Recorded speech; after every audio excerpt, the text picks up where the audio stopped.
بسم اللہ الرحمن الرحیم۔ چپل یا جوتا پہننے کے آداب۔ بنیت سنت چپل پہننا، جتنا ممکن ہو اتنا جوتے کے ساتھ ہی چلنا، یعنی جوتے پہننے کے مواقع میں بلا وجہ ننگے پاؤں نہ چلنا،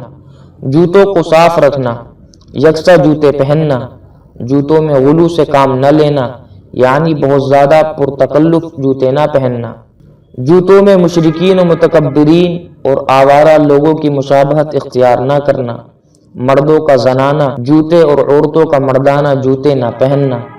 ایسے جوتے جن پر اللہ اور رسول صلی اللہ علیہ وسلم کا نام ہو نہ پہننا، چونکہ اس میں اللہ اور رسول صلی اللہ علیہ وسلم کی توہین ہے جو ہلاکت کا باعث ہے، جیسا کہ کسرا کے واقعے سے ظاہر ہے۔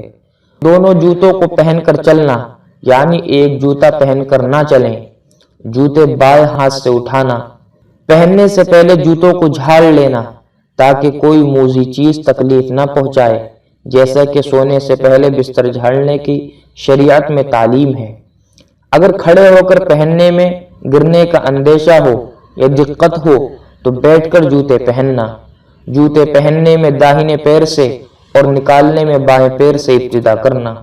اللہ تعالیٰ سے دعا ہے کہ اللہ تعالیٰ ہم سب کو ان تمام باتوں پر عمل کرنے کی توفیق عطا فرمائے، آمین۔